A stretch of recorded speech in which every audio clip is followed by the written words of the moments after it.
Good morning, everyone, and thank you for joining us for today's program, New Leadership, New Direction, Analyzing the 2021 Iranian Elections. For those of you who don't know me, my name is Susan Elliott, and I'm the President and CEO of the National Committee on American Foreign Policy.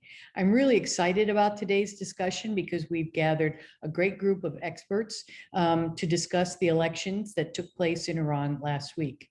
As we all know now, Ibrahim Raisi, Iran's current judiciary chief, won the country's presidential election. So what we hope to do today is to explore what the election means, not only for the people of Iran, but for the future of the Joint Comprehensive Plan of Action, otherwise known as the JCPA or Iran nuclear deal, US-Iran relations, and Iran's relationships with other countries in the region and around the world. So let me start with our panel. I want to start with the moderator of today's panel, Dina Esfandiary, the Senior Advisor of Middle East and North Africa at the International Crisis Group. Dina advises the Crisis Group's Middle East and North Africa program on research, analysis, policy prescriptions, and advocacy. And before her current assignment, Dina was a fellow at the Middle East Department of the Century Foundation and an International Security Program research fellow at Harvard Kennedy School's Belfer Center for Science and International Affairs. In addition to Dina, who will be the moderator of today's discussion, we have three renowned experts on our panel. First, we have Ali Alfoneh. He's a senior fellow at the Arab Gulf States Institute in Washington, and he's a political science by training and the originator of the theory of transformation of the Islamic Republic into a military dictatorship. We also have Barbara Slavin, who is the director of the Future of Iran Initiative at the Atlantic Council and a columnist for almonitor.com, which is a website devoted to news from and about the Middle East. She's also the author of Bitter Friends, Bosom Enemies, Iran, the US, and The Twisted Path to Confrontation, 2007. And she's a regular commenter on US foreign policy and Iran on NPR, PBS, and C-SPAN. And finally, we have Alex Vatanka, the director of the Iran program and senior fellow Frontier Europe Initiative at the Middle East Institute.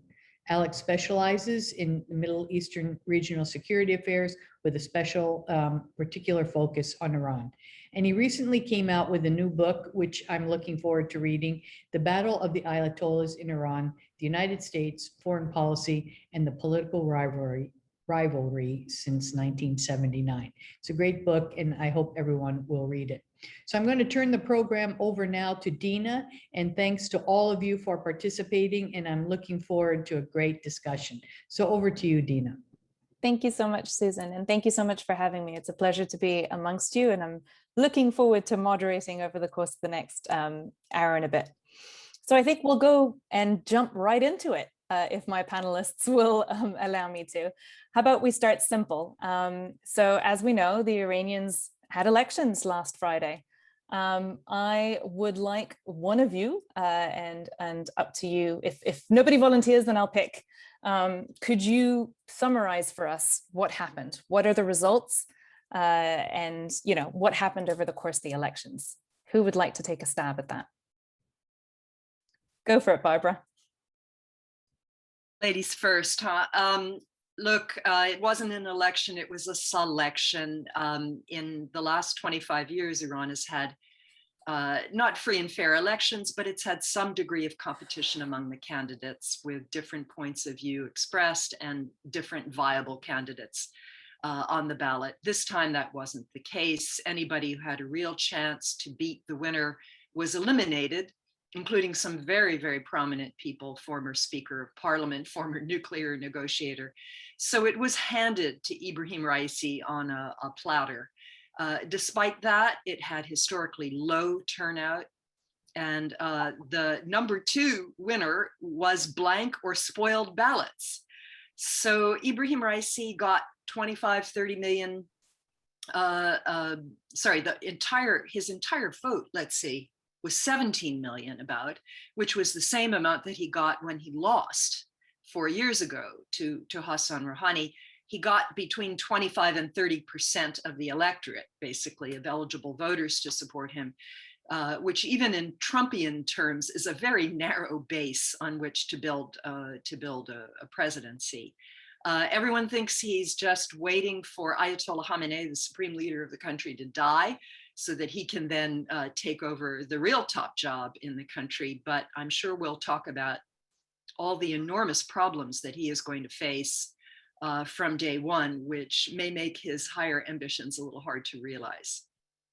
Thanks for that, Barbara. Alex, would you like to add to that? You know, I would say, well, first, thank you very much for inviting me. It's great to see everyone. We're really looking forward to the conversation with Barbara and Ali and your good self.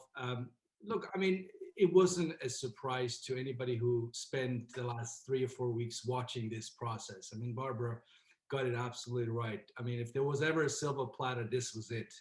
Ayatollah Khamenei made sure there was nothing in the way of Raisi, even for a selection process, never mind an election process, even for the selection process, that he got his man.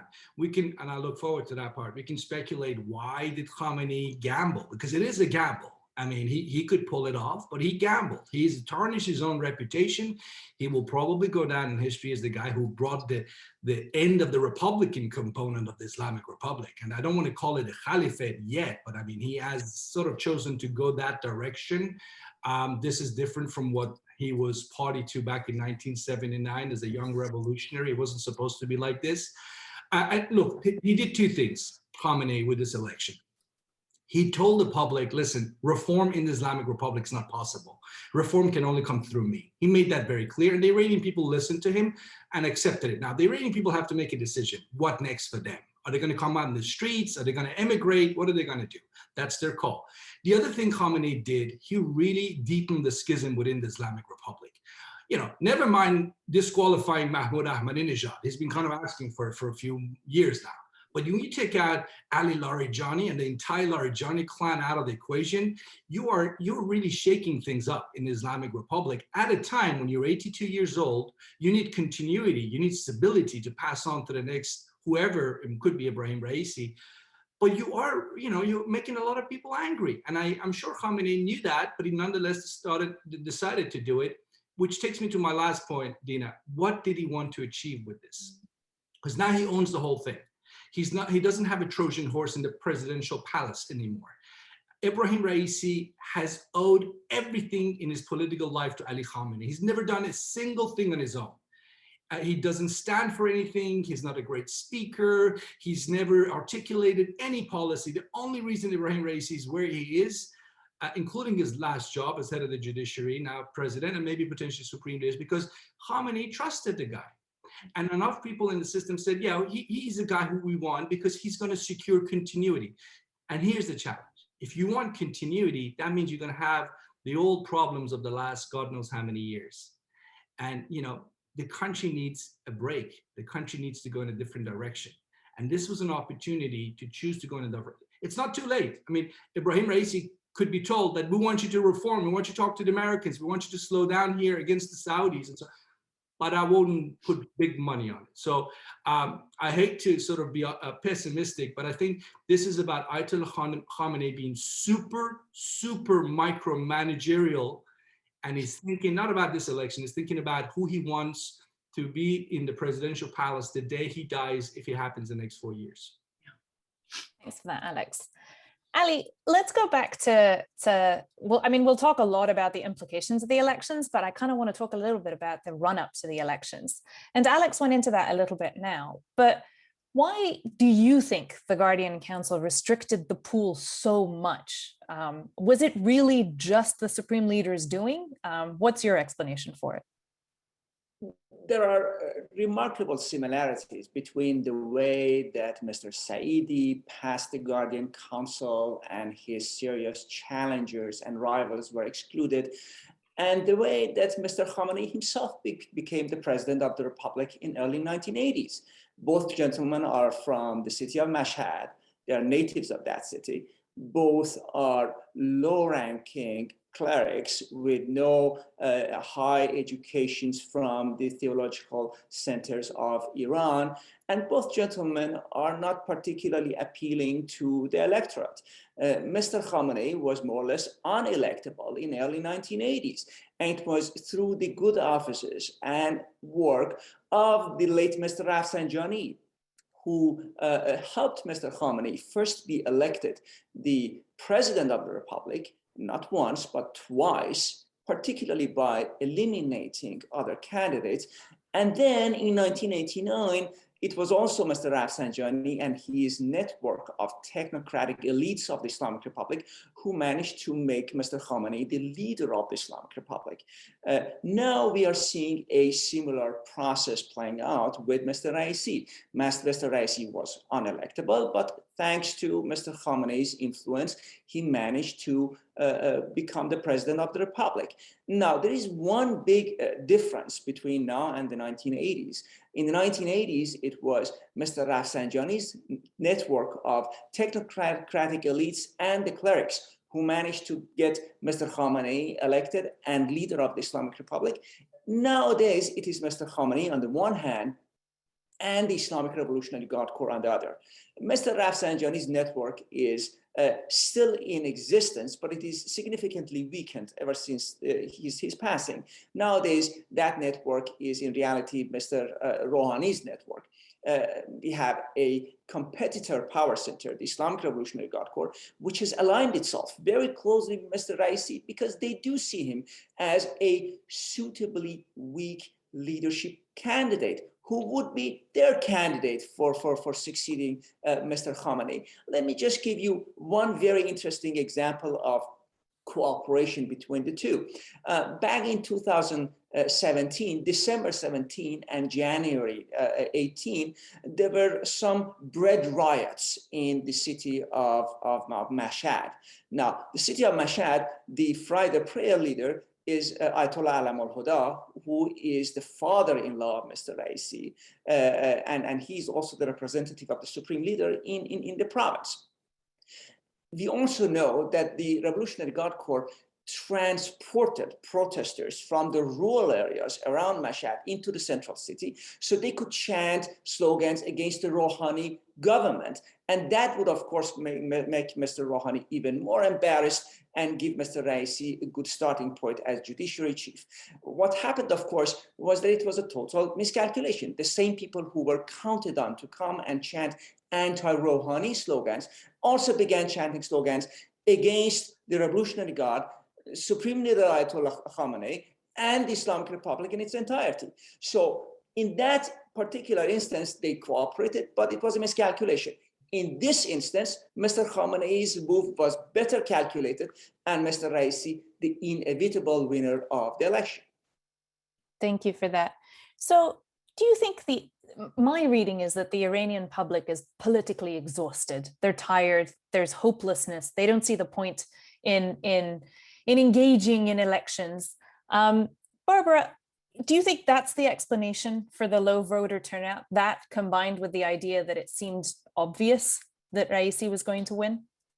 I think that's part of it. Of course, there's also COVID, which is still rampaging through Iran. But, you know, we had a panel discussion at the Atlantic Council the other day, and we had a professor from Tehran, Ziba Kalam, who was actually in a good mood. He said he thought that the Iranian electorate, by boycotting and by those, you know, so many who participated putting in blank or spoiled ballots, were actually carrying out an act of civil disobedience. And he was very impressed by that. And he thought that boded well in terms of Iranian resistance. Now we'll see what form that can take given the extreme repression of the regime. But, you know, there were people who voted for Batman, which, and others, you know, you're supposed to get a stamp on your identity card to prove that you actually took part. So not voting showed a certain amount of courage, I think, on the part of a lot of people. I think Iranians, yes, this was their way of saying no to the system as a whole, that you can play your games, but we don't have to be part of this right now.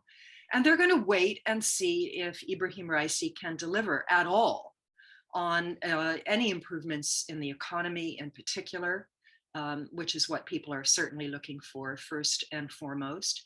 And if he can't, if he doesn't have the kind of cabinet with the kind of expertise that can provide some economic benefits, if the nuclear deal is not restored, if sanctions remain, and so on, I think we will see a lot of instability in the country. I think we'll see a lot more demonstrations and perhaps violent protests.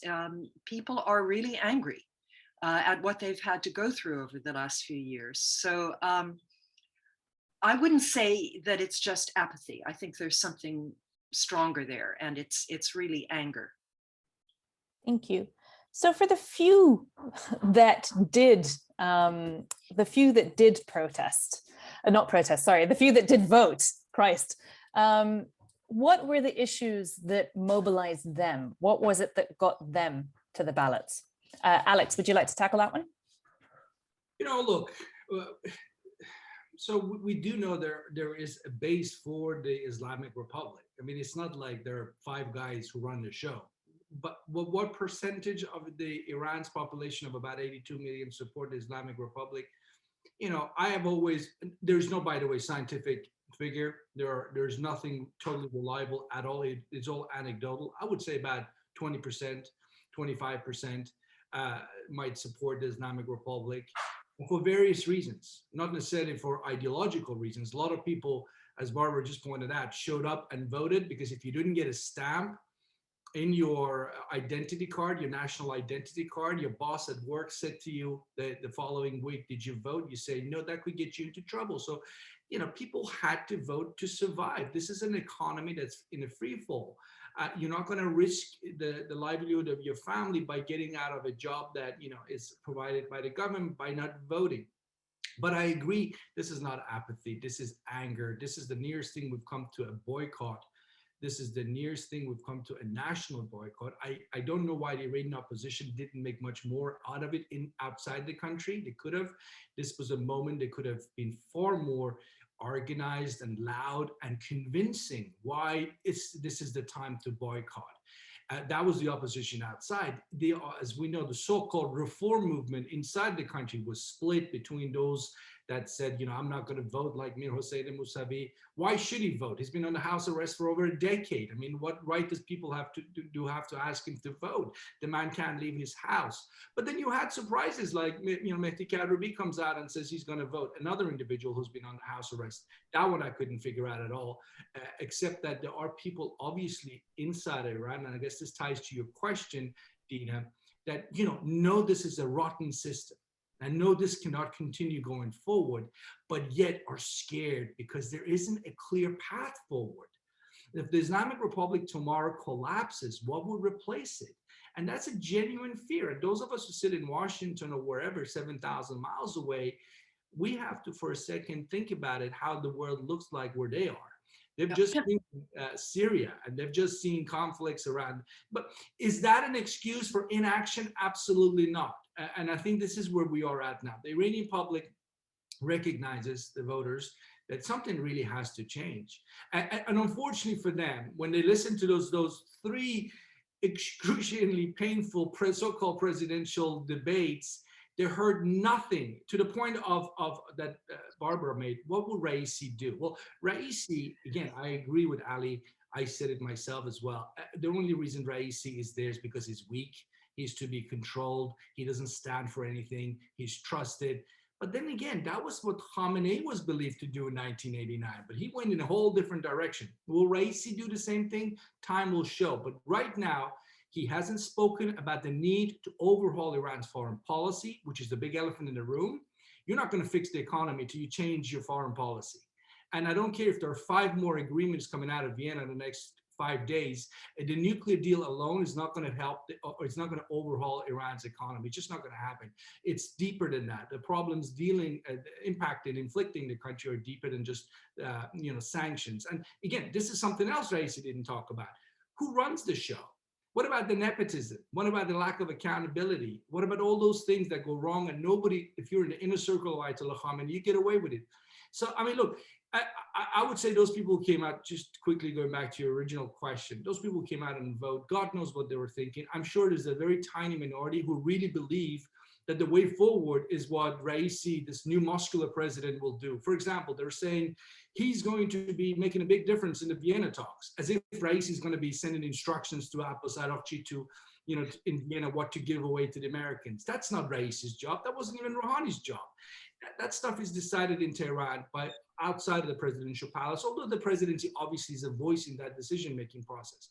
But my point is, they will sell him as this new muscular guy who's going to be doing great things for Iran.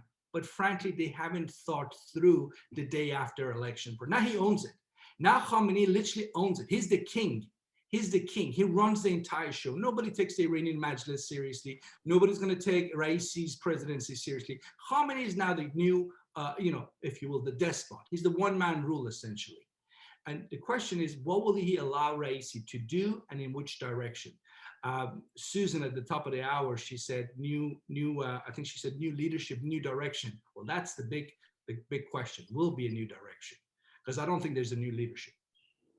Thank you. Barbara, did you want to jump in? Oh, just the question of, why Iranians are fearful of violence and so on. Ziba Klam on our panel also made the point that people were terrified of going from the frying pan into the fire, and that that they would stick with the Islamic Republic just so as not to become Syria or Iraq or Libya or any of these other countries that are essentially failed states. But if you don't have money for food, if you can't buy meat or fruit, at some point you're just going to get desperate and you will go out on the streets again. And the answer to that, I don't know how much the regime can control. Yeah, I totally agree. There really is a fear of the unknown that's incredibly strong inside the population in Iran. Ali, let's talk about what this new president will mean for Iranians. What's your reading of how this is going to impact the daily life of Iranians? Thank you for the question, but I take the liberty of also commenting on what percentage of Iran's population actually supports the regime. Mr. Rafsanjani was once asked exactly this question by Professor Ziba Kalam, to which Mr. Rafsanjani said, 10% of Iran's population are willing to die and kill in order to preserve the Islamic Republic. 10% are willing to die and to kill to overthrow the Islamic Republic. And 80% of Iranians will wait and watch and see who wins. Whoever wins, they will come out to the streets and say, we always supported you, now give us a job in government. And then Mr. Rafsanjani concluded his conversation by saying that we in the Islamic Republic are so lucky that those who are willing to kill and die for preservation of the Islamic Republic, they have guns, and the other 10% do not have guns. So that was his somewhat cynical view of the Iranian population, and I do believe there is some element of truth in it. That said, I also do believe that Mr. Raisi's problems are actually largely going to be solved by President Rouhani and his fairly capable technocratic government. Who do you think will conduct and finish negotiations in Vienna with the United States? I do believe that it will be President Rouhani between now and sometime in August, when we have the presidential inauguration in Iran. In doing so, Mr. Raisi will not be engaged in negotiations. He will not be giving any kind of concessions to the US government in order to facilitate the US return to the nuclear agreement. And in that sense, he will be the winner.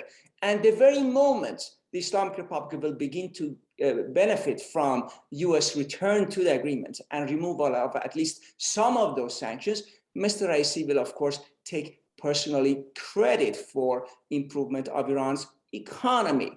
And I also do believe that he has very good chances of actually delivering on the economy.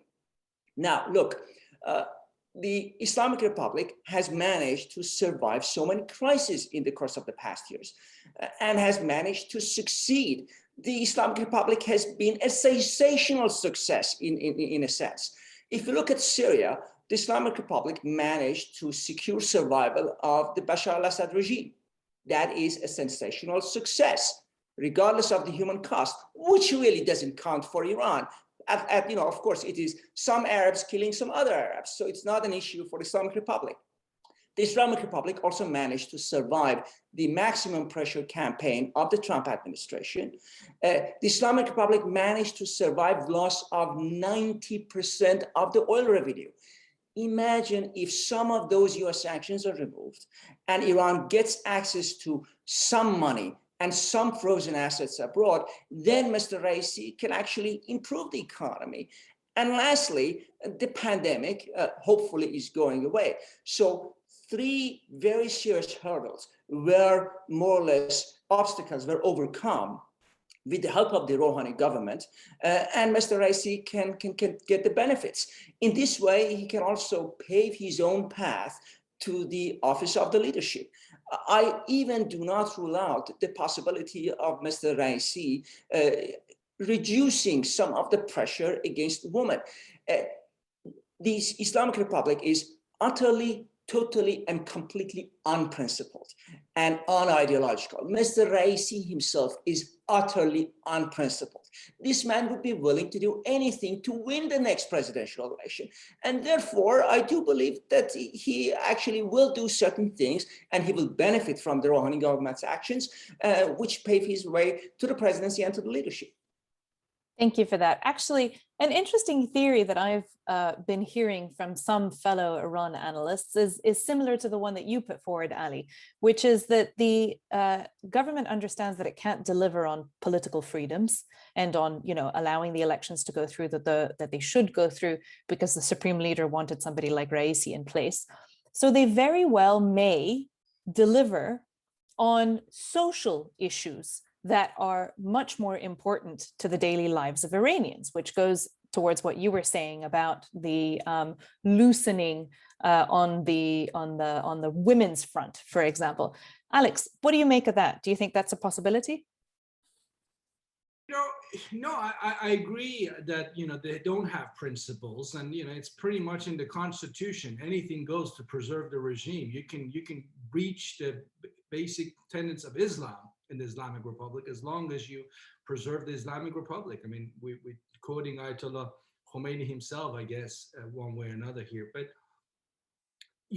I agree in the sense with Ali that it's been a sensational success in, if you want to consider what Iran has done in Syria, although I would ask, what did Iran get out of Syria today, 10 years later? Certainly the average Iranians don't think that intervention was necessary, not to the same extent. So yes, they've been able to stay the course, but so far, and I don't think anyone would dispute this, it's the repression. It's what Ali refers to, the 10% with the guns. They are the reason why this thing is still afloat. This regime is afloat. There's no legitimacy as such. For a tiny minority would support this regime. So I would say yes, as long as they hang on to their guns, and they are, they can afford to loosen some of these social rules. I mean, we're talking about what? Are we talking about in 4 years' time, Ibrahim Raisi would tolerate having a female presidential opponent? Is that the sort of thing we're talking about? Are we talking about, the religious police is going to be more tolerant towards the putting on the veil by women? I mean, they've kind of played with this before. This is what I would probably at this point describe as gimmickry. I think the country, the younger generation, are a bit more radical in their expectations than just that sort of thing. If that's the best Raisi and his people can come up with, the so-called second generation revolutionaries, if that's the best thing they can come up with in terms of making adjustments to what the first generation revolutions did, like Khamenei, I just don't think it's going to be enough. I think, the country really is facing crises on so many levels. And Ayatollah Khamenei, if this is true, if what he is really aspiring to do is to sort of bring about the Islamic civilization that goes outside of Iran's borders, if you will, that this is sort of more of an international project that he has in mind, that he wants this to be his legacy. And if he's around for another 5 or 6 or 7 years, and that's what he invests money on, that's a huge risk for him to take. And I don't think Raisi has anything to say while Khamenei is alive.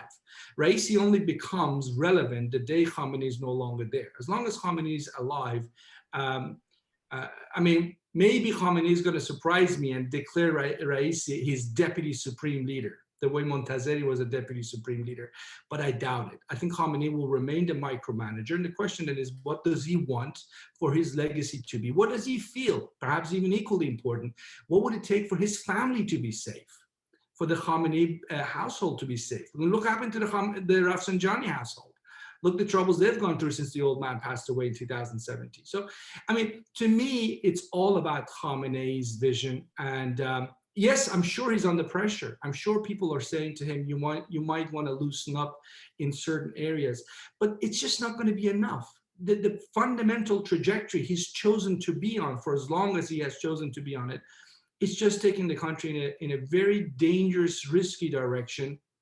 And the nuclear issue is just one of them. It's just one of them. So yeah, I'll stop there, Dina. Thanks for that. So I'm going to come to the whole issue of succession, which is the $1 million question, in a second. But before I do, Barbara, I wanted to put the same question to you. How do you think the Raisi presidency is going to impact the daily lives of Iranians? Well, one can hope that he will ease up a little bit on some of the restrictions. I mean, Iranian society has evolved so much despite the regime. And in contradiction to the regime over the years, you know, just in the time that I used to visit, when I started going in 1996, I had to wear a long drab raincoat while I was eating dinner. And, you know, the last time I went, I didn't have to wear a headscarf, and I could wear capri pants and paint my toenails. So, I mean, women in particular have gotten a lot more freedom, even if it's not, I mean, you're always liable to somebody stopping you and arresting you, but a lot more freedom in terms of dress. Certainly culturally, people see latest movies, they have access one way or another to the internet. They try to pretend that most of these restrictions don't exist. There are wild parties, lots of alcohol, lots of drugs, unfortunately, as well. All of this already exists. So the question is whether you eliminate some of the hypocrisy in the system and allow people to more openly acknowledge the reality of the society, which is, you know, now one of the most irreligious, or certainly un-Islamic societies in the Middle East, given how few people are really observant when it comes to Shia Islam in Iran these days. That's a possibility. I think the problem is that there are all these little mafias and monopolies in the country. So in terms of what he can do for the economy, can they really lighten up on private enterprise? Or will the Revolutionary Guards, which has gotten so used to its power under sanctions, really give up some of that power? One of the most almost embarrassing things that Raisi said in his first press conference was when he invited the diaspora to come back and invest in Iran. I mean, give me a break. How many people are in prison because they decided to go back and invest in Iran after Rouhani sort of made the same pitch? You know, will he guarantee that dual nationals who come to Iran can actually leave without being thrown in prison and without being shaken down by the security forces that are essentially looking for bribes in terms of people turning over property? This has happened to a lot of people that I know who wound up having to give up apartments to the Revolutionary Guards in order to obtain their freedom. So I think it's going to be bumpy. And even, you know, even with a nuclear deal, some sanctions relief and so on, Iran is not going to see the interest that there was after in the lead up to 2015 and the lead up to the JCPA, when you did have European business people, Americans, tourists. There was this kind of flurry of interest in Iran from the outside world, particularly from the West. The sense that you had Rouhani was a pleasant face, you had Zarif and his silver tongue, all of this attracting people back to Iran. Now you have Raisi, who, you know, signed off on the execution of 5,000 people in 1988, people who were already serving their terms in jail. Really? This guy? So I just don't think it's going to be that smooth. I really don't. Thank you, Barbara. So now I want to come to the succession issue. Obviously, it's something that many inside in Iran are thinking about, are planning for. Ali, how does this election fit into this idea of succession? Is it the first stage? What then? If I may do shamelessly advertisement for a book that I published a few months ago, I discussed exactly this question. And what I see is more or less a repetition of some of the fundamental things that brought Mr. Khamenei to the office of the leader. You know, we are seeing some of those with Mr. Raisi. I do not believe that Mr. Raisi will be the only candidate, and we can never be absolutely sure. Just as no one really predicted the leadership of Mr. Khamenei prior to him becoming the leader. But what I do see is that the Islamic Republic is a system in which the constitution does not matter. And the constitution can be retroactively changed once a person has become the leader. Then it will be retroactively changed, so it actually describes some of the qualities and qualifications of the person who has become leader, even though that the person did not live up to the previously existing constitutional requirements for leadership. This, I believe, will also happen with Mr. Raisi. What we also can expect is that networks, not necessarily within the Assembly of Experts, which formally appoints the next leader, but networks in the political system, which are extremely powerful to influence the process. And in this case, I do believe that the Islamic Revolutionary Guard Corps is probably the strongest network and existing, I would say, power elite group within the Islamic Republic.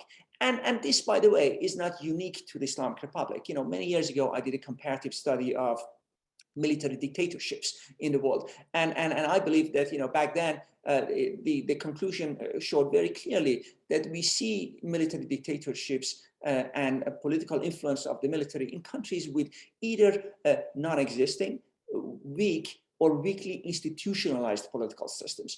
And these are some of the characteristics of the Islamic Republic.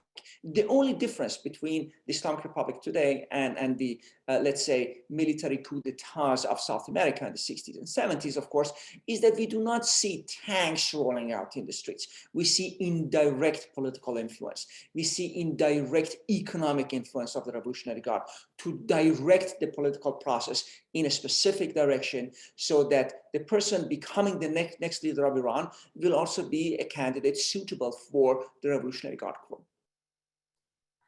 Thank you for that, Ali. Alex, do you want to add anything on the process for succession? I would just say we should just be ready to be surprised. I mean, we still don't know to this day what exactly happened in those 48 hours before Khamenei became the supreme leader. We still don't really know. I mean, maybe we'll learn more over the years, but this is a question about who's got how much power that precise moment, and what kind of a consensus can various factions agree on. I mean, Khamenei was a product, his supreme leadership was a product of the fact that there was nobody else that enough factions could agree on, right? That was the only reason. They changed the constitution to make him, you know, supreme leader. They had to change the constitution. And to Ali's point, I'm sure they'll do other things if they have to make this regime ship stay intact. But look, to the point about the Revolutionary Guards, in 1989, Revolutionary Guards were not the player that they will be next time around. Because, you know, that was the Assembly of Experts.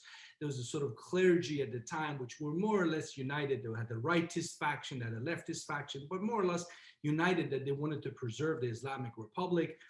And in fact, the Revolutionary Guards were probably the most pragmatic player in that succession process, because they were a faction that overall had had terrible relations with Khamenei when he was president, didn't like Khamenei. Khamenei had issues with the Revolutionary Guards, but they agreed on a marriage of convenience in 1989. They accepted him. Famously, Khamenei shows up and he gives his first press conference in front of the Revolutionary Guards, you know, uniformed men, where he sits in that chair in that garden and looks very awkward, not knowing what the world's going to bring him going forward as a 49-year-old supreme leader who really had to fill these huge shoes of Ayatollah Khomeini, and he had no way of knowing at the time whether he could do it or not.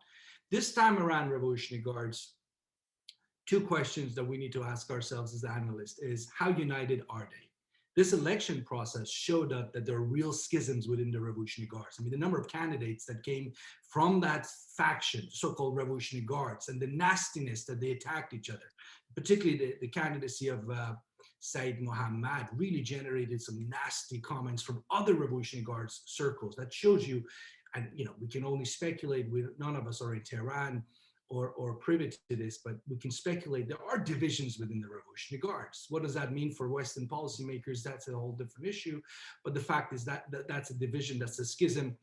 But let's just say they can, figure a way out to coexist as various factions within the Revolutionary Guards. The way the clergy did in 1989. They came together, they backed Khomeini. That was what they thought was the best thing. What if the Revolutionary Guards does the same whenever next succession crisis or issue has to be fixed? If they can do that, then clearly from a Revolutionary Guards perspective today, some 30 years after the last succession, they don't need a strong clergyman. They don't need anybody other than someone that they can control. So they want a weak person. They want someone that they can control. That makes total sense.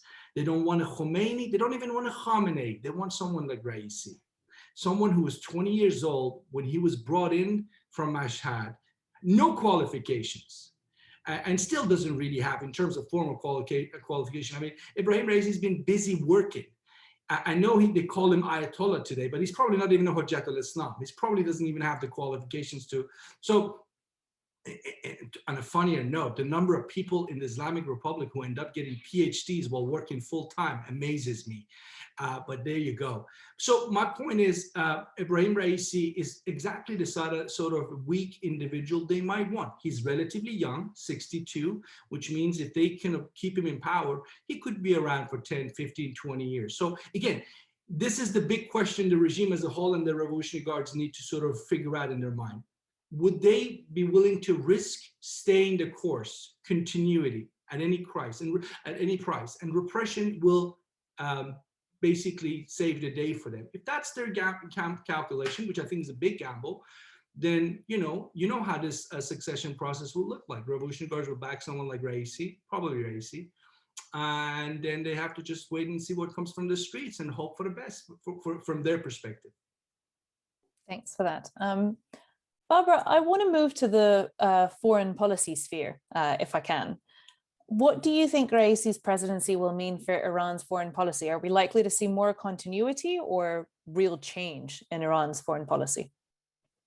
Well, I think he's going to be very much a promoter of the look east policy, which we've seen, frankly, as a byproduct of sanctions for more than a decade. China became Iran's top trading partner more than a decade ago during the first bout of US-led sanctions against the country.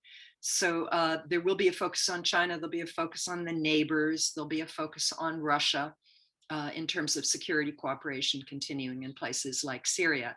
One question I have is whether Raisi will even try to come to the United Nations General Assembly. I mean, for the last quarter century, Iranian presidents have come and used the UN General Assembly as a platform to present Iran's views to the world and also to engage, frankly, with people like us and with members of Congress and members of NGOs.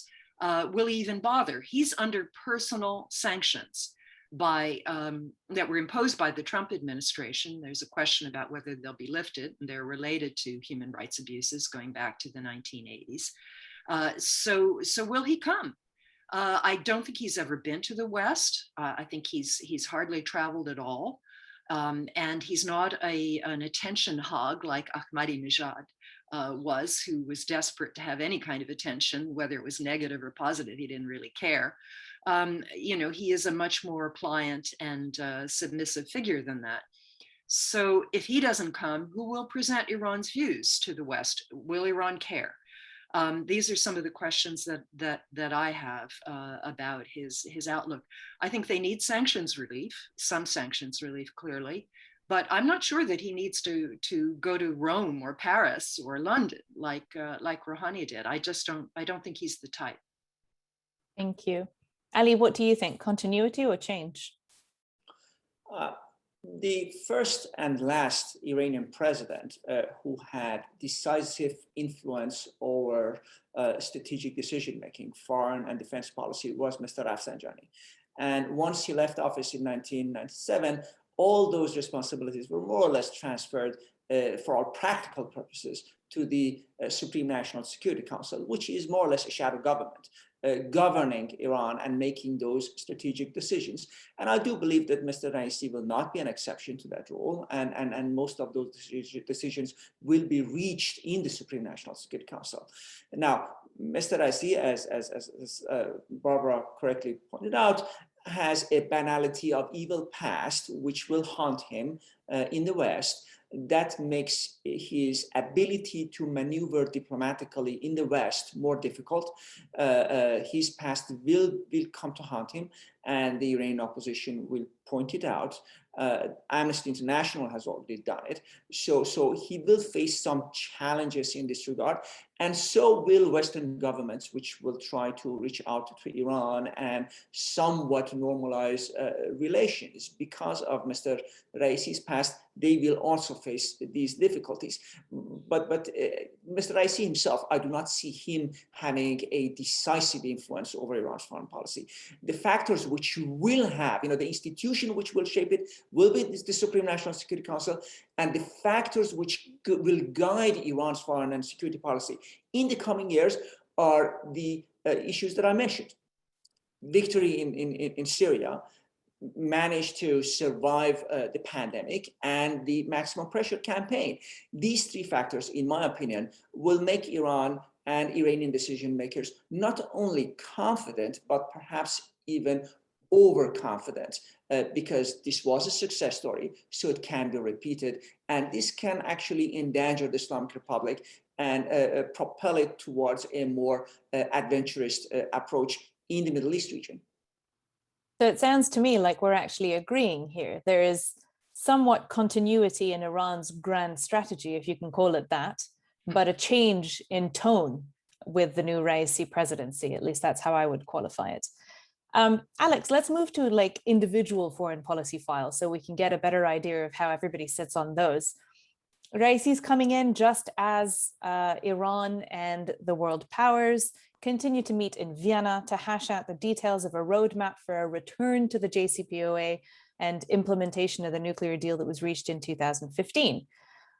What next? What impact is Raisi going to have on these talks? And do we think that he's going to be able to impact, once the talks are over, the actual implementation of the return to the nuclear deal?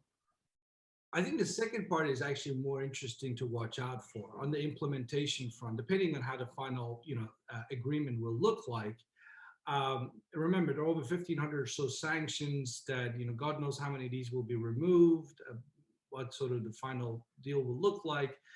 But, if the United States is able to get what clearly this Biden White House wants to get, which is to have a nuclear revival of the JCPOA of 2015, but very quickly move on to talk about the other issues, that's when the question of implementation of Iranian promises will become so much more sensitive, because invariably that would involve what Iran is doing in the region. I think probably less to do with domestic affairs. I hate to say this, I don't think human rights, and I know the Biden administration talks about human rights, I don't think that's going to be the one issue they're going to decide everything for them. And it's not going to be ballistic missiles. Like, I think there's an appreciation that they're not going to give up their ballistic missile. But what they're doing in the region is probably the next natural place to go to in terms of the conversation dialogue with Tehran. And you're going to have to, take the low-hanging fruits, places like Yemen, where there's enough sort of overlap of interest for various stakeholders to sort of have a conversation. The Saudis, the Iranians, for example, on Yemen. Something similar could perhaps happen over Syria. So I mean, I don't expect, obviously, I'm saying something that is pretty obvious. Raisi is not going to have an impact on the talks in Vienna. Absolutely not. There will be a public relations part to this. And you already see the last few days that, since his press conference, his first press conference, we are now told that Mr. Raisi's muscular foreign policy will bring the Western world to its knees and all the rest of it. Whatever that means. I mean, that's just for consumption, for the base, I guess, in Iran, for proxy groups out in the region that want to hear that kind of a language, Hezbollah's in Lebanon. On the point of public relations, look, because you were talking about earlier about Raisi's terrible reputation. He was 27 years old, a part of a 3-member panel that signed off those execution orders. And we all know from Ayatollah Montazeri's description of events, they did a terrible thing. You shouldn't have done it. But at the end of the day, they were just bureaucrats. I mean, he wasn't the guy who decided that this is going to happen. Ultimately, Khomeini himself had signed off. And who's finally responsible? So if we're going to hold Raisi, this is what I'm trying to say, Tina. If we want to talk to this Islamic Republic and accept it for what it is, then we shouldn't really sit down here debate too much about Raisi's character being that much worse than Khamenei's character. It just becomes an academic conversation at that point. I think, I don't think he's going to come to United Nations necessarily unless he will be removed from the sanctions list, because that could happen. I mean, the final sanctions list hasn't been produced to us yet. We heard today from Ali Rabiei, the spokesperson for the Rouhani government, that they're very keen to have maximum number of people from the office of the supreme leader removed from the sanctions list. So they're clearly thinking about that. But, he's not going to go to the United Nations. He probably won't miss it. He's not that kind of a personality. But here, and this is my final point on this, China alone is not going to deliver what Iran needs, right? Russia is not going to deliver what Iran needs. They can do one thing, and they have done that for the last 3 years, to keep the system intact from falling apart.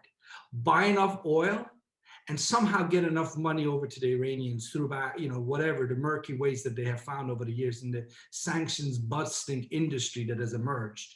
But that's not going to be enough, and that's the point.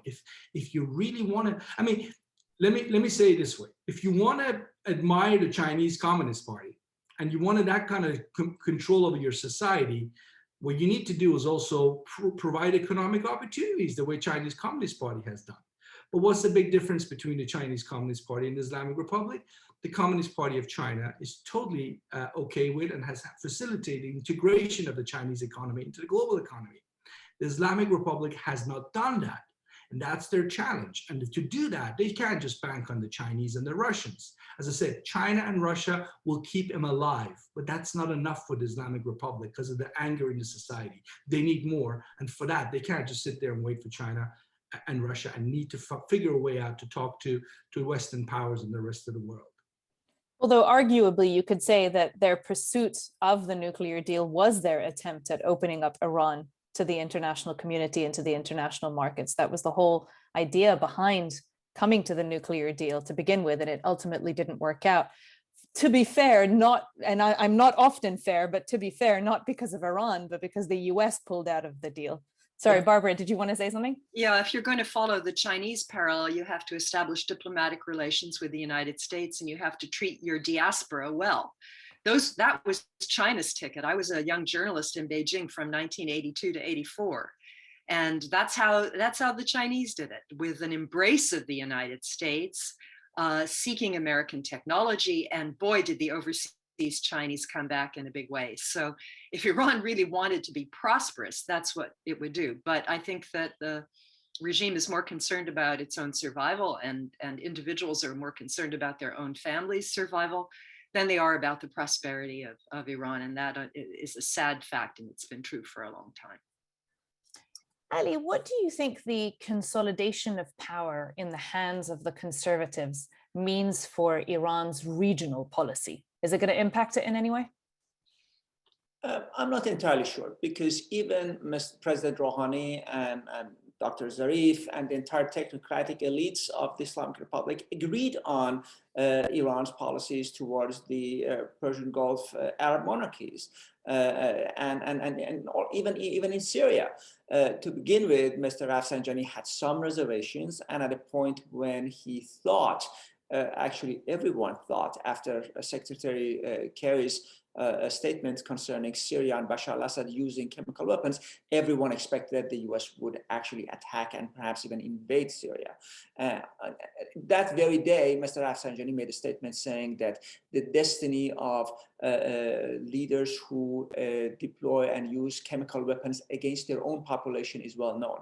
We know it from Saddam. So that was a very clear condemnation of Bashar al-Assad. And at that point, he was ready to sacrifice, abandon Bashar al-Assad. The IRGC, on the other hand, chose a very different approach. That approach has now been validated. Iran's intervention, seeking help from Russia, air support, which managed to secure the survival of the Ba'ath regime and survival of Bashar al-Assad. Those decisions were taken with and not against the advice and counsel of Mr. Rouhani and Dr. Zarif. Dr. Zarif delivered an interview sometimes criticizing the role of the Quds Force and the late Major General Qasem Soleimani in the course of nuclear negotiations and the like, but there was nothing about Syria. Why? Because both agreed that Iran had to do what Iran had to do in order to secure the survival of the Assad regime. And it is an objective that has been reached. And I'm not expecting that unification of the so-called, conservative camp. I'm not entirely sure these terms are accurate or even useful in the Iranian political context. This is not going to change policymaking. Thank you. Barbara, what do you think? Will it impact regional policy in any way? Well, I think that the system needs a bit of peace and quiet. So I'm not terribly concerned about overreach. I think that that we'll see an intensification of these talks with the Saudis, probably reopening of embassies and exchange of ambassadors. There's already been an Iranian football team, I think, that was in Saudi. I would expect Iranians to be able to go back to the Hajj. Yemen, we're seeing some good indications, possible ceasefire there and Saudi withdrawal from that conflict. I think that at least initially, Raisi has to focus on trying to stabilize the economy and producing some good results for the Iranians, particularly because his own election was so suspect and so manufactured, so engineered. So we could actually have, a diminution of tensions in the region. Syria is resolved. It's a shame, but that's the way it is. And of course, the Biden administration is withdrawing from Afghanistan, cutting forces throughout the region, has no interest in military confrontations with Iran, wants to focus on China and, cyber and other issues. So we might have a brief honeymoon there in terms of the regional aspect. I'm looking at Iraq. I mean, Iraq is not in a good place. All the Iranian militias there, to what extent will Iran try to help Iraq stabilize and avoid any more conflict with the United States in Iraq? That will be an interesting indication. But we may not have, I know that you and Ali Vaez suggested, I think, GCC +2 kind of regional conversations, yeah?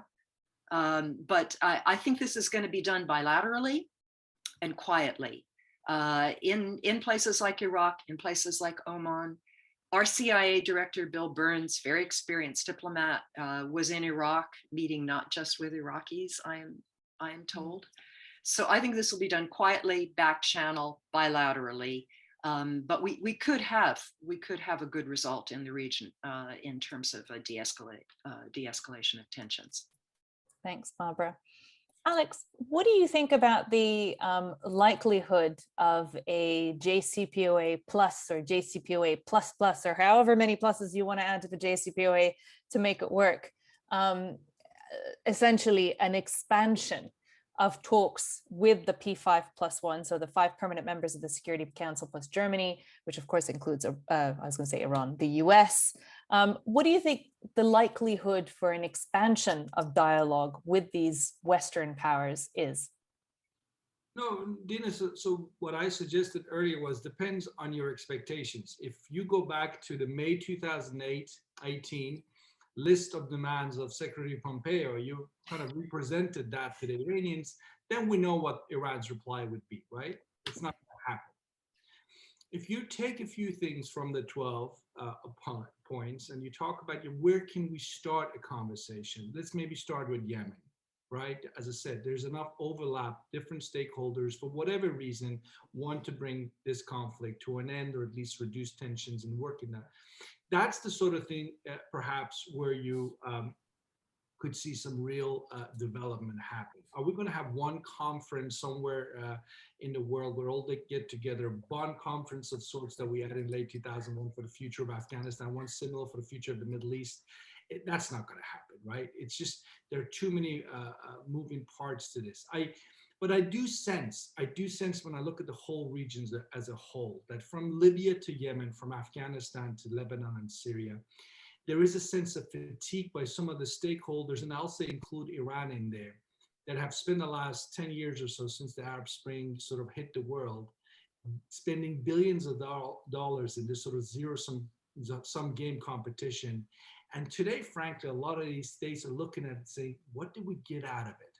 So, you know, we have Gulf states, for example, who are now reopening their embassies in Syria. 5 years ago, they're supporting the anti-Assad opposition. That's just one example, prime example of recalculation. Iran is not going to pack up and leave Syria, although I kind of did want to sort of, Ali's point about success, I'm sure he didn't mean it the way maybe I understood it, but what is success in Syria? I can tell you, listening to the debate in Tehran, they're not sure what success in Syria will look like. They're worried that the Russians and the Turkish companies going to get all the reconstruction contracts in Syria. What is success? I think that's an open question right now. But my overall hope is that the region as a whole will go in the direction of dialogue, kind of putting zero-sum game mentality, park that for a while at least, if not hopefully permanently. And that's where the Europeans and Americans can come in and be facilitators to this to some extent, although the conversation has to be among regional states, right? But the US and Europe has a role to play. And the key challenge for someone like Ibrahim Raisi and the Revolutionary Guards and Ayatollah Khamenei is to accept that, you know, maybe in 50 years' time, the United States will not occupy the place it occupies today. But as of today, as of 2021, the United States is an extremely powerful actor.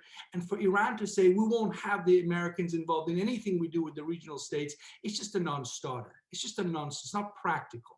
So accept that reality, accept that if you reach a nuclear deal, then why can't you reach additional deals on different files that would be to the benefit of Iran, Iran's neighbors, and would be welcomed by the international community. Thank you, Alex. Ali, what about you? What do you think are the prospects for a JCPOA plus? Well, here I go back to my point about the Islamic Republic strategists being overconfident because of their victories.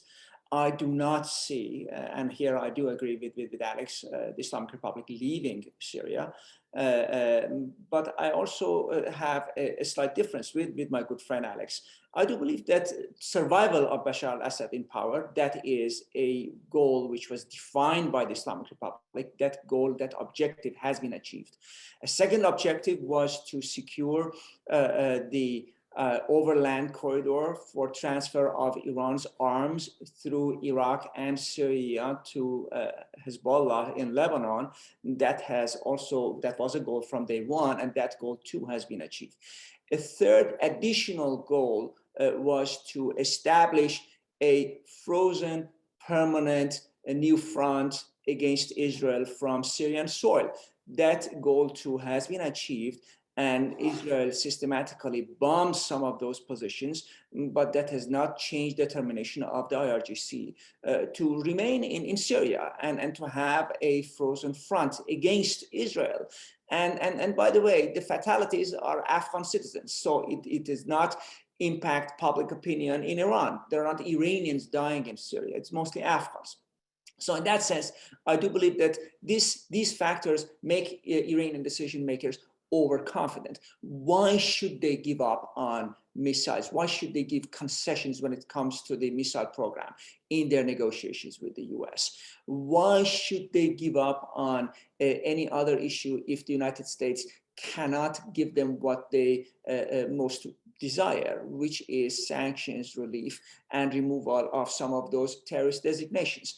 Unless the US government secretly promises the Islamic Republic that it will not enact, it will not enforce US law against other countries dealing business with companies perhaps owned by the IRGC. But would that be satisfactory to the Islamic Republic? I really doubt it.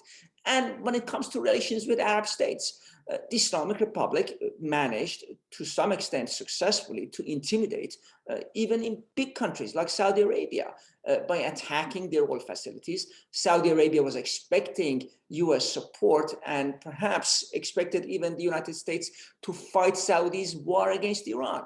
And President Trump responded by saying, we were not attacked.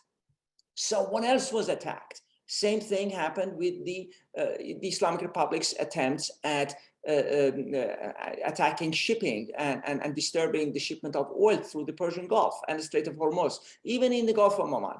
So these things make them believe that they can do almost anything. So why should they stop now? Why should they not pursue the path which has brought them to what they perceive as a success and a victory? Thank you for that, Ali. I'd like to open it up to those who are participating, the public. And at the moment, I have 3 questions on my screen from different participants. I'll start with the first one. And maybe Barbara, you can tackle this. So Asli I says, would the new Iranian administration change policy towards Turkey and Erdogan? And what are their objectives regarding Turkey? That's a good question. I don't think they will. I mean, Turkey has managed to work with Iran really throughout, whoever has been president. These are 2 neighbors that have a lot of mutual interests, a lot of economic interests. And of course, Iranians travel to Turkey without visas. So I don't think there would be much of a change. Frankly, Turkey has gotten closer to Russia, as we've seen over the last few years, and has had its difficulties with the United States. So I would think smooth sailing there. If I could just say one word on that, the last question, I think that the JCPOA is now the ceiling, not the floor for US-Iran relations. I don't see any follow-on agreement despite the Biden administration's desire, maybe some back channel understandings, but I don't see a JCPOA plus. Thank you. Alex, do you want to come in on the Turkey front? What do you think? Do you think there's going to be a change in policy on Turkey? No, I don't. I think, since the late 1980s, Iran and Turkey, I mean, in the 1980s, relations were at times very tense. I mean, Turkey was one of those countries that didn't know what Khomeini and this new revolution system were up to, hate the idea of the so-called Hezbollah model being exported to places like Turkey. So you had tensions there and close, for example, cooperation between the Turks and the Israelis against Iran. And yet throughout the 1980s and since, economic relations has been in play. It continues to be a strong factor that keeps the 2 countries together, despite the fact that Turkish energy imports from Iran has dropped radically in the last 2 or 3 years. But the point being that neither Iran nor Turkey want to turn the other into the arch enemy. For example, the issues that you see Iran and Saudi Arabia fight over never are factors in when Iran and Turkey have tensions. The Shia-Sunni issue that for so long was a factor in shaping Saudi-Iranian relations, particularly in the outreach to the Islamic world, as each sought to become the dominant power in the Islamic world, that has never really been a factor in Iranian-Turkish relations. All that said, what I will describe it as managed competition. It's not all-out competition, it's managed competition. And it's a competition that's going to pick up in the next few weeks and months and years to come. You see that today in places like Yemen, where the Iranians are nervous about what the Turks are doing with the Saudis in Yemen, with the support for the Ikhwan, the Yemeni version of the Muslim Brothers. You see Iran being tense nervous about what Pakistani-Turkish cooperation in Afghanistan is looking like, including recent developments with the Turks showing up in Kabul airport and taking over security. You see tension or Iranian nervousness about what Turkey is doing in the state of Qatar. Turkey famously has a forward deployment base in Qatar, special forces in that country. You see Iranian Turkish competition in Lebanon, particularly among the Sunni community in northern Lebanon, in places like Tripoli, where the Iranians are paying attention to what the Turks are doing. You see even this Iranian-Turkish competition show itself in terms of how they react to the latest Hamas-Israel war. Turkey and Iran famously both were, against Israel, in words at least, more than anybody else, but they always want to outdo each other, because this is, the Palestinian issue is what you have to embrace to be able to claim to be the spokesperson for the Islamic Republic. So I would say the Turkish-Iran issue has different layers to it. They will continue to compete. And final point, I should say, since you asked about Turkey, Iran is very nervous about what Turkey right now is doing in the South Caucasus, including a new military base in the country of Azerbaijan. This is not a foreign policy issue. There are 20 million plus Iranian ethnic Azeris, and if the Turks start playing around inciting Iranian ethnic Azeris, that is very much an internal security problem for Iran. So Turkey might not be in the headlines the way the Gulf states are, but it's a giant potential problem for the Iranians and one they're very much focused on. Thanks, Alex. Barbara, you mentioned Iran's relationship with China, and we have a question here that basically asks you to expand on what you discussed earlier. So Tyler Johnson asks, how does the new leadership change the relationship with China? Is there a plan to change that relationship, or is it going to continue? Doesn't change. As I say, this is a trend that we've seen over the last decade, and it's just gotten stronger and stronger in large part because of economic sanctions. China has good relations with all the countries in the region. It's not relying on Iran, but Iran needs China as the major market for its oil. And as the only country that may choose to invest in Iran and improving Iran's infrastructure and so on, I don't think the Europeans, as I said earlier, are going to come flocking back to invest in Iran, even if US sanctions are lifted, just because of the disappointments, the experiences that they had back in 2014, 2015, 2016, 2017. And the Chinese don't care how repressive the Iranian system is, and they know how to work the various mechanisms in the country, economic and otherwise, I think perhaps more efficiently than the Europeans do. So this is a strong relationship, more important to Iran than to China, which is the way China likes it. Thank you for that. And we'll get to the last question, which is an interesting one. So I will actually pose it to all three of you. We'll start with Ali. How do we think Raisi's election is going to impact, if at all, the Israeli-Palestinian conflict? The Islamic Republic has instrumentally used the Israel-Palestine conflict to advance its interests, to incite the Arab public against their own governments.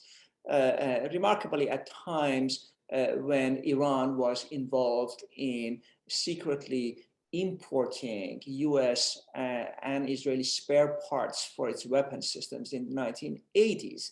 So at the same time that Israeli planes were loading the weapons for Iran, Iran was attacking Arab governments for not condemning Israeli invasion of, for example, South Lebanon or treatment of Palestinians. So right now we are in a situation where the Islamic Republic will go back to the propaganda warfare. But I do believe that if the Islamic Republic is clever, it will make mutual openings and simultaneous openings towards the Arab world and towards Israel. I see no reason why the Islamic Republic and Israel should be enemies in all eternity. At times, they do have adversarial interests and they are on opposing sides. But as history has shown, there are also times when Israel and the Islamic Republic actually have shared interests and shared and common enemies. Thanks, Ali. Alex, what do you think? Yeah, no, I mean, I agree with Ali. Look, it's an ideological fight. There is absolutely nothing that would tell us an Iran and Israel should be enemies or rivals, or even, I mean, they aren't even that close in terms of competition. They could easily coexist. So it's an ideological ideological fight that Islamic Republic picked up on in the 1970s before the revolution. Is a combination of leftists, leftists at the time, which were a big part of the revolution 79, had that anti-imperialist, anti-American, anti-Israeli attitude that sort of merged with the Islamists, the clergy, and you had this anti-Israel obsession being born. I don't think Ayatollah Khamenei will make any changes. I doubt that very much. He will play this and try and sort of exploit it to the extent possible.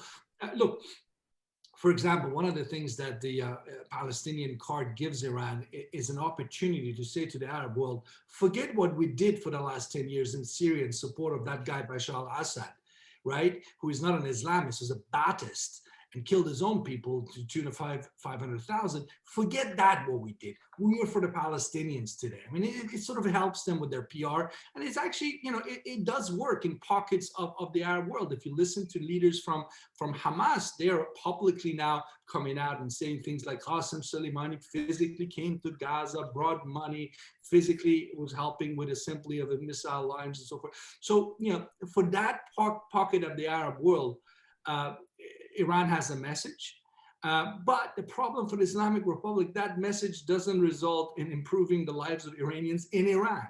So that's why it's an ideological issue. I think as long as Iran continues to have the position it has on the state of Israel, it will not become a normal, whatever that means, state. You cannot have that position. You can have all the sympathy in the world for the Palestinians, but you start off by saying, I recognize the fact that Israel is a member of the United Nations, has been for decades, but I disagree with the way they would treat Palestinians, like a lot of countries do out there. The fact that Iran is militant about its position on Israel will always keep it out. I mean, I've heard the name of Professor Sadegh Zebakalam a few times today during our panel conversation. People like him in Tehran say this openly. And you will never be a normal country unless you make different changes to your Israel policy. That's a key issue that they need to overcome. They need to figure out to overcome it. I don't expect changes, big changes while Khamenei is alive. And the best thing you can hope while the Islamic Republic probably is around is something that Mohammed Khatami's government came up with in the 2000s. Whatever the Palestinians agree to do with Israel is good enough for us. That gives them a way out. They don't have to sort of say that they sold out, they save face, and everybody, might accept that as a decent enough compromise. Thanks for that. Last but not least, Barbara, do you want to add anything to this? Yeah, I totally agree with Alex. I would just add that the Israel issue is a proxy for the US issue. So as long as Iran refuses to recognize Israel, it's going to be on the terrorism list for the United States, and it won't have a normal diplomatic relationship with the United States. The only positive thing I see is that with Bibi Netanyahu out of the picture, hopefully the rhetoric will be toned down. We won't have an Israeli government that is constantly hammering on the issue of Iran the way Bibi did, which of course provoked the same from Iran. But this is, they have to figure this out or they're not going to have a relationship with the United States either. Thank you. Thanks to all of you for this. I'm now going to pass it back to Susan, who wants some final words. Well, first, I want to thank all of you for a fantastic discussion. Dina, great moderating, Ali, Alex, and Barbara. I think what really has expanded, I knew we would talk more about than just US-Iran relations, but this last final discussion about the influence of Turkey, China, and how Iran deals with Israel, I think is extremely important for all of us to think about. So anyway, thanks again. Thanks to all of our listeners for participating. And I look forward to more discussions, hopefully in person sometime soon. So thanks again. Thank you.